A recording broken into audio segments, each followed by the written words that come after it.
have our guest speaker today, who we don't consider a guest. We are having Reverend Raymond Anderson, our dear friend. Yes, everyone is happy to hear him. Yes.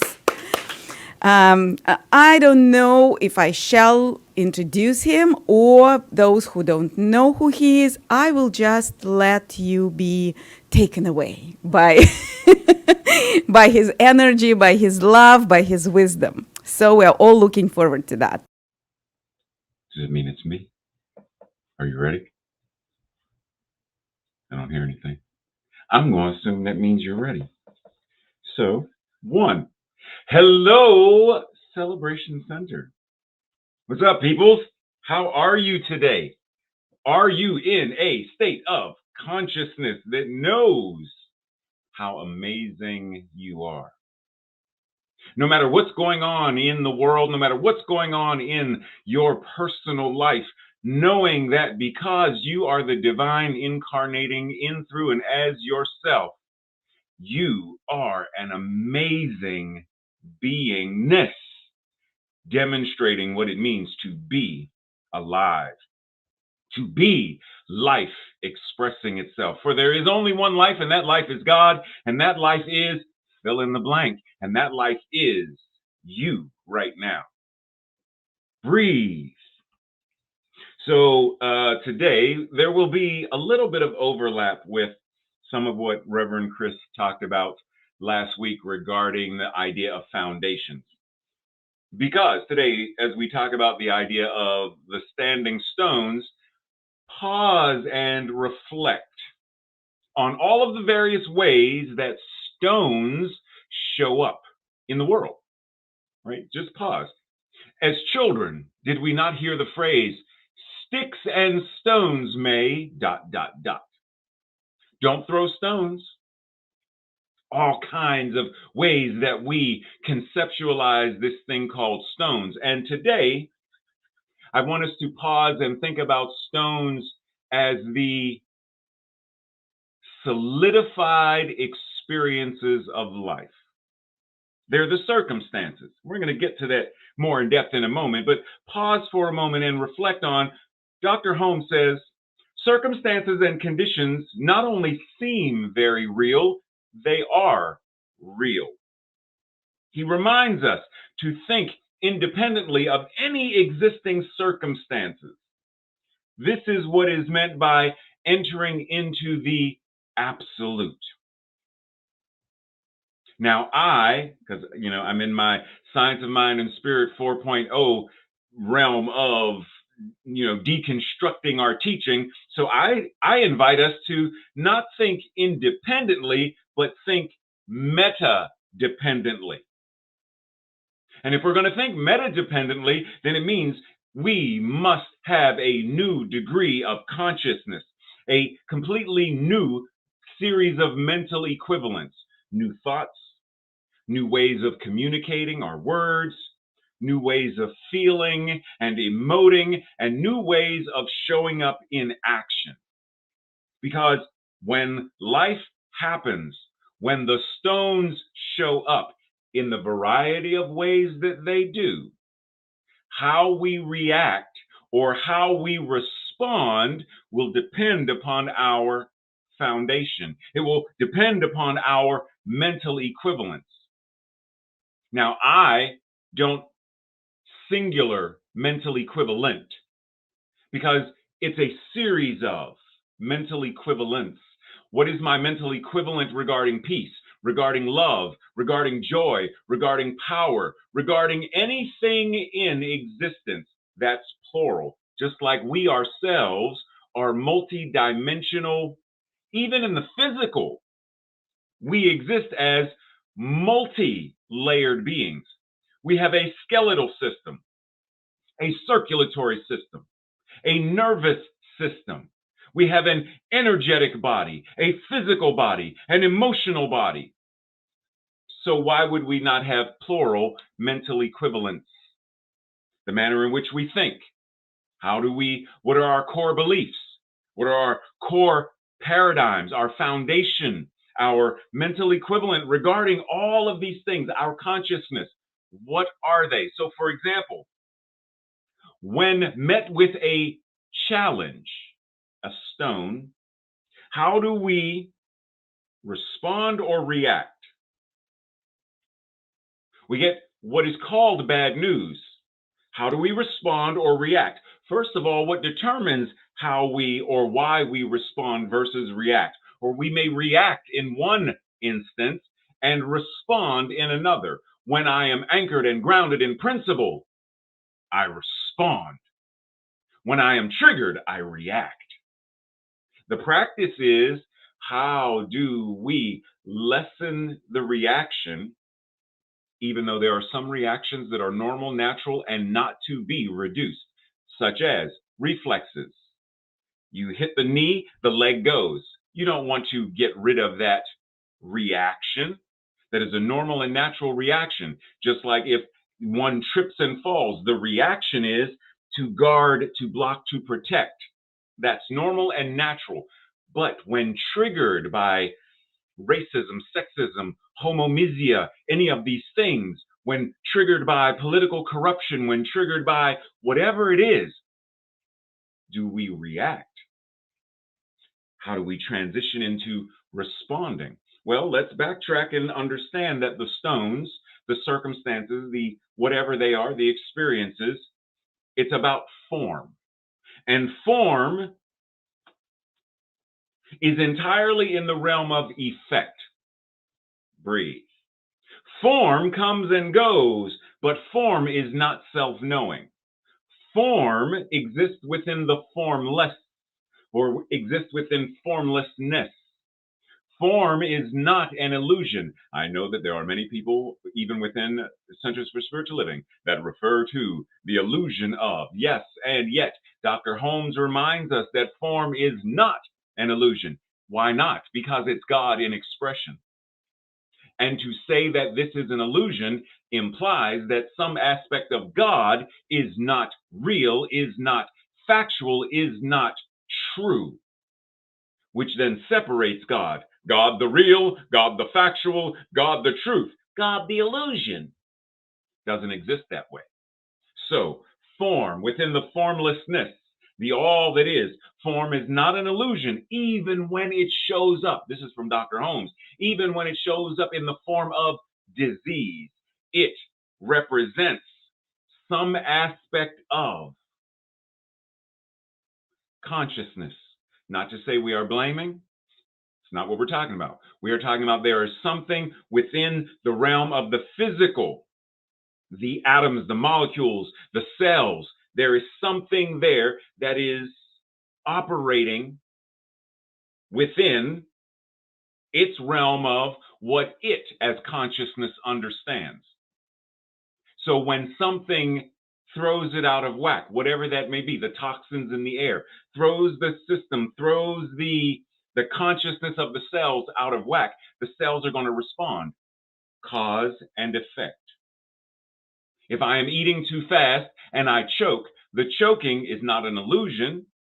The choking is an effect of whatever the cause was, the rushing to eat.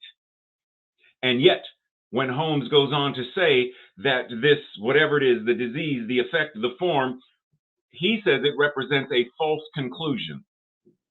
Yeah, okay, I hear him. But what he says is, it is as real as it is supposed to be.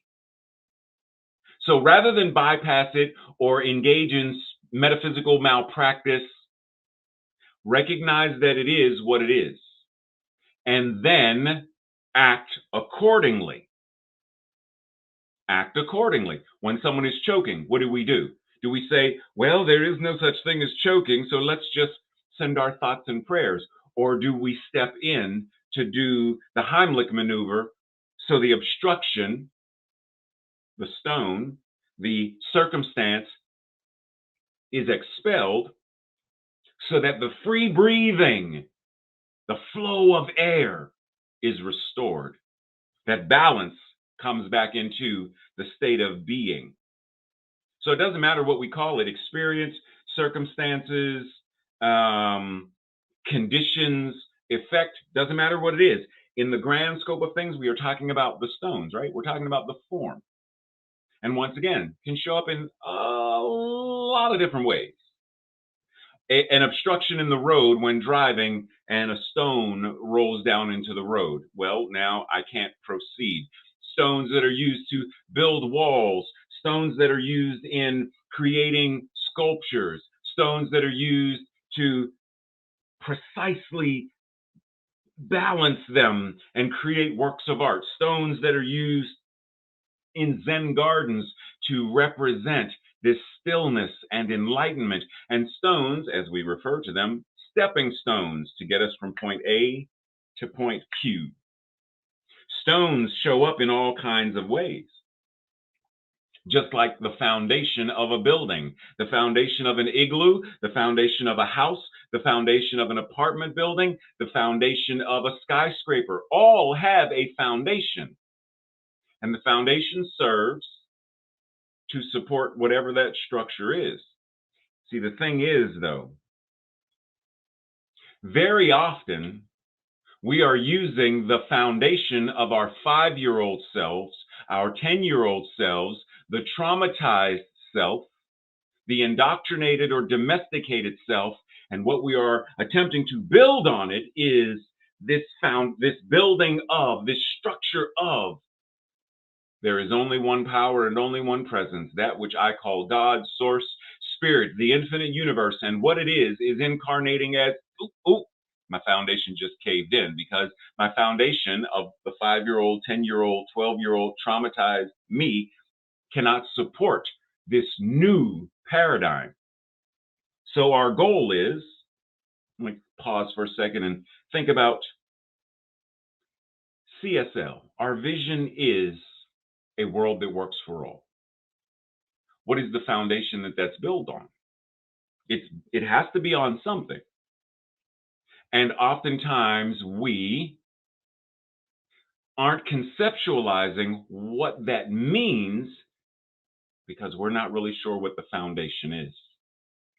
And yes, we say, like we can reference what Dr. Holmes said at a Silomar sermon by the sea. You show me 1,000 people who know what religious science is, who practice it, and who live it as a way of life. And I will live to see a new world order. I will live to see peace on earth, goodwill towards all. I will live to see a world that works for all. But do we really know what religious science is? Do we know what science of mind is? Science of mind and spirit. Do we know what it is? Do we know what it is to a degree that if someone were to walk into Celebration Center or CSL wherever and say, I will give $1,000 to every member, to every minister, to every practitioner who can tell me what science of mind and spirit is in 3 sentences or less. I'll even give you 5 sentences or less. Can you tell me what it is without telling me what it's not? Well, it's not this and it's not that. And we do this, but not like they do. I don't want to hear any of that. Tell me what it is. In order to do that, I have to know what the foundation of religious science is. I have to know what the foundation of science of mind and spirit is. And not just know what it is, but to embody what it is. See, we quote Dr. Holmes and we quote the Science of Mind textbook, and we say things like, he says, to meditate daily on the perfect life. But what is the perfect life? Have we ever stopped to extrapolate from that? What is the perfect life? What does it look like? We are theorizing, but we are not actualizing because we're not sure what that looks like in form. We know what it looks like in thought, maybe, but not in form. And then he says, to daily embody the great ideal. But what is the great ideal? What does that mean? And not just as in the head, but in the heart. Remember when Holmes said, I did a lot of talking about law. I did a lot of teaching about law. And if only I had talked more about and taught more about love. That's the embodying of it. And he goes on to say in the textbook, this great ideal is a royal road to freedom. But what is freedom? Our fifth declaration of principles. We believe the ultimate goal of life to be a complete emancipation, a complete freedom of all discord of every nature, and that this goal is sure to be attained by all. And yet, we are not embodying that to the degree that it is showing up as concretized form. But why not? Because we are here far too much and here far too little. So as we go through and navigate life, it is important to understand that often what we do is we talk about the absolute, the capital T truth.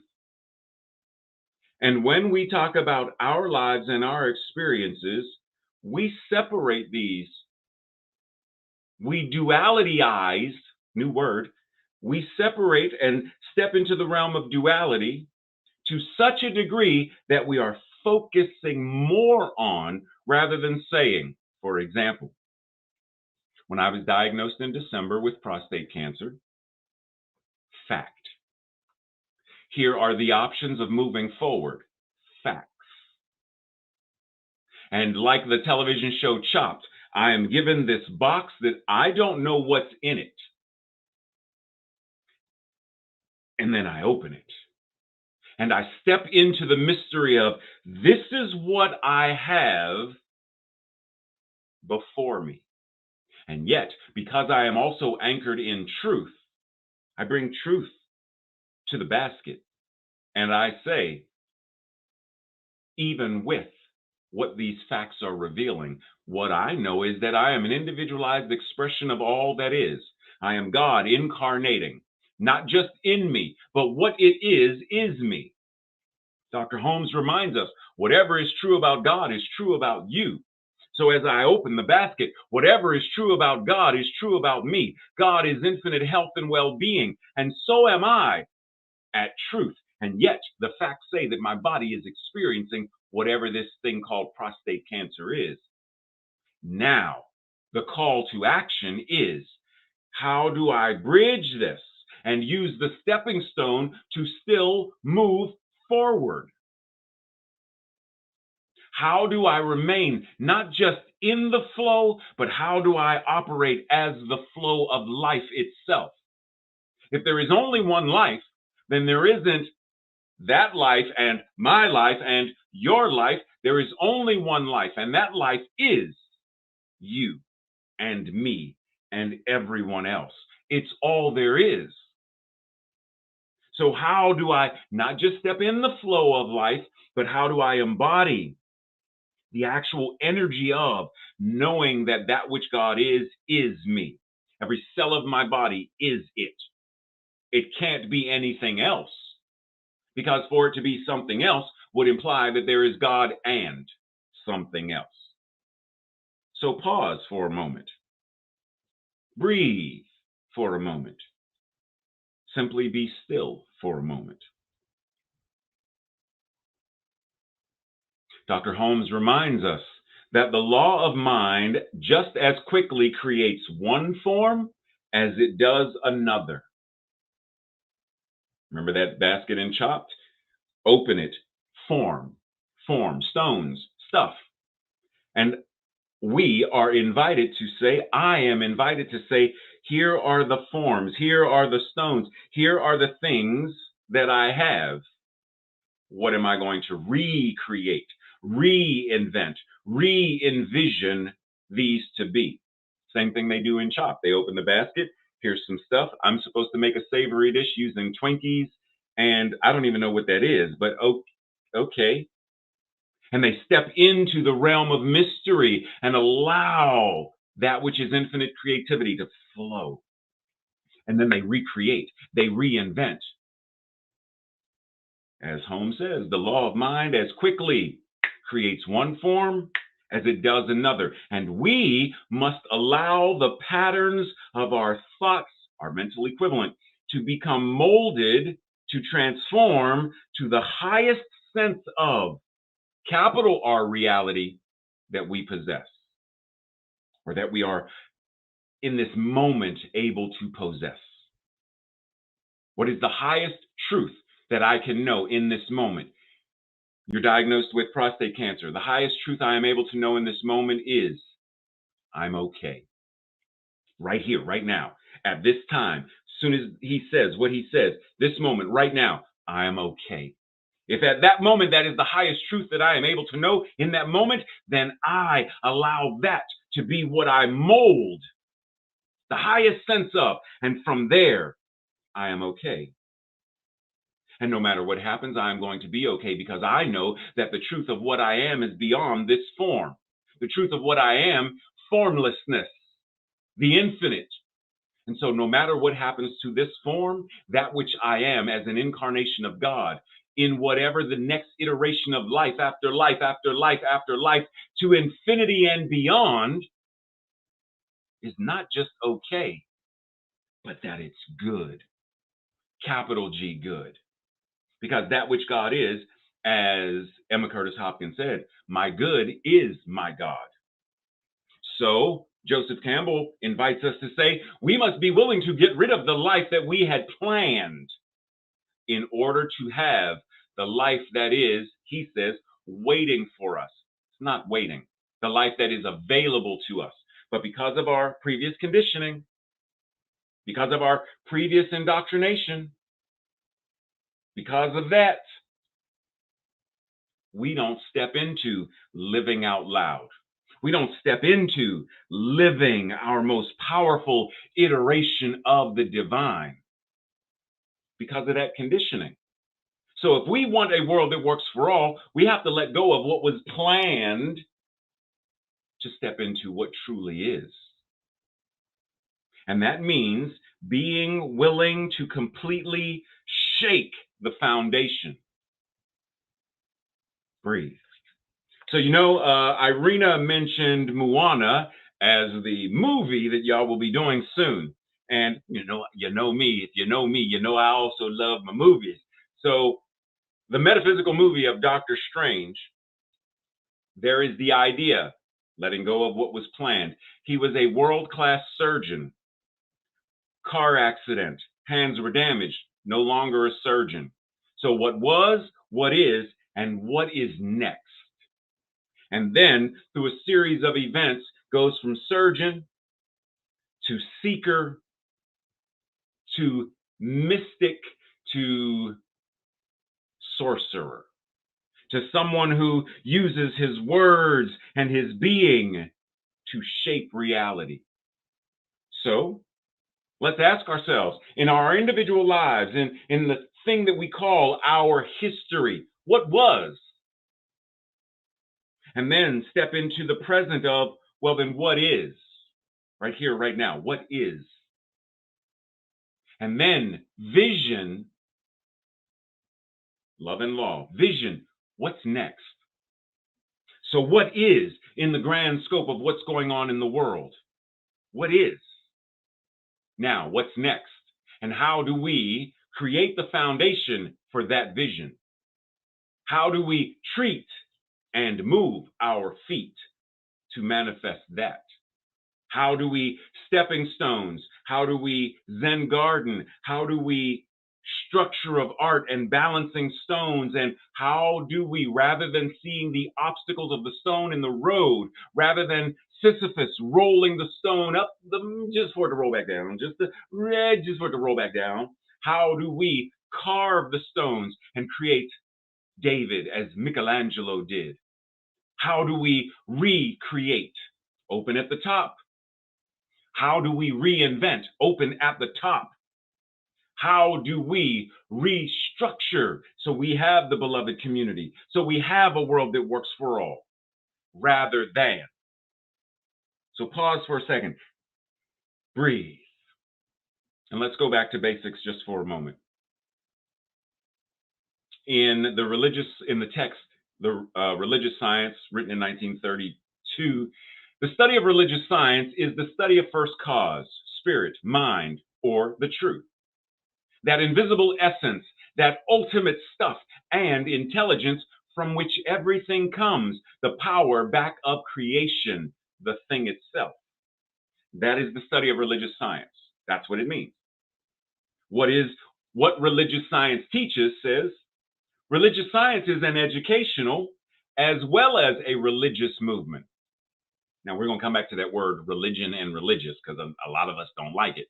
But it is educational as well as religious movement, and it endeavors to coordinate the findings of science, religion, philosophy, to find a common ground upon which true philosophic conclusions, spiritual intuitions, and mystic revelations may agree with the cold facts of science, thus producing fundamental conclusions, the denial of which is not conceivable to a rational mind.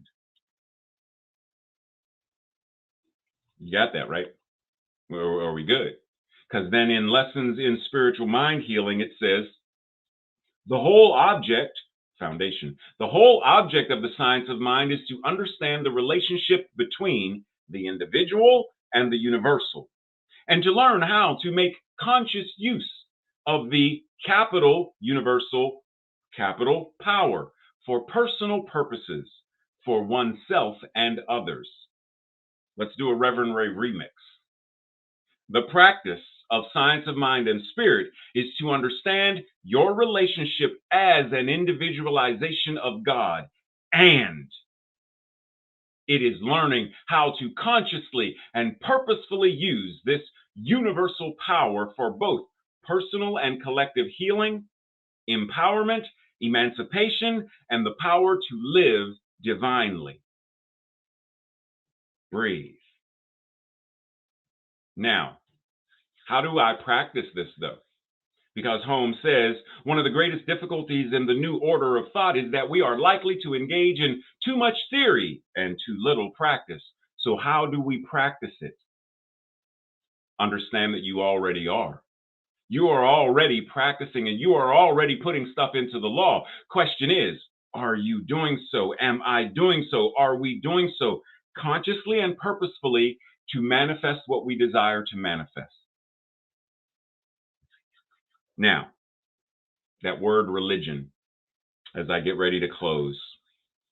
Jack D. Forbes says, religion is in reality living. Now, as I go through this, take the word religious science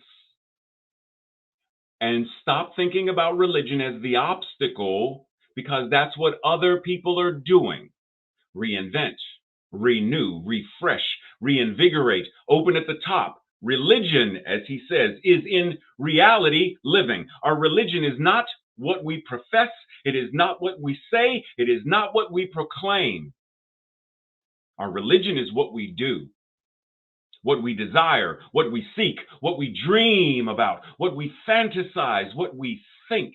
All of these things, 24 hours a day, 7 days a week. One's religion then is one's life. Not merely the ideal life, but the life as it is actually lived. That means each one of us, the gospel of Jen, the gospel of Irina, the gospel of Ivor, each one of us has this thing called the gospel of, because each one of us is living this thing called life. And so we each have the opportunity to see the obstacles or see the possibilities, to shake up our foundation on a regular, not just, well, I'm built, do it on a regular, deconstruct on a regular. Just like breathing, we do that regularly. Brushing our teeth, we do that regularly. Meditation, some of us do that regularly. Whatever it is, Lynn, music, regularly. Otherwise, Lynn wouldn't be the magnificent musical director and musician that she is if it was, I'm going to do the guitar once every 7 months. It's done regularly. That's how we attain mastery of this thing called life. Breathe, because therein lies our invitation. Step into this thing called science of mind and spirit. And as Holmes said, show me 1,000 people, be one of those 1,000, who knows what religious science is, practices it daily, and lives it as a way of life. We can turn every stone, as Jesus said, roll the stone away. Lazarus, come forth. When Jesus was resurrected, the stone was rolled away. Whatever is holding us back, holding us down, holding us in, holding us prisoner, roll the stone away. Well, Ray, you've been diagnosed with prostate cancer. Roll the stone away. But there's political corruption. Roll the stone away. There's war and rumors of war. Roll the stone away. Because if we believe that God is what we say we believe God is, then God is a powerful enough energy and presence to bring peace, to bring love and joy, and all of the things Irina said in both her prayer and her meditation, to bring that to every expression of God around the world, so that we truly have a world that works for all. That is our invitation. That is our practice. And we breathe. Much love and appreciation. Blessings. See you soon.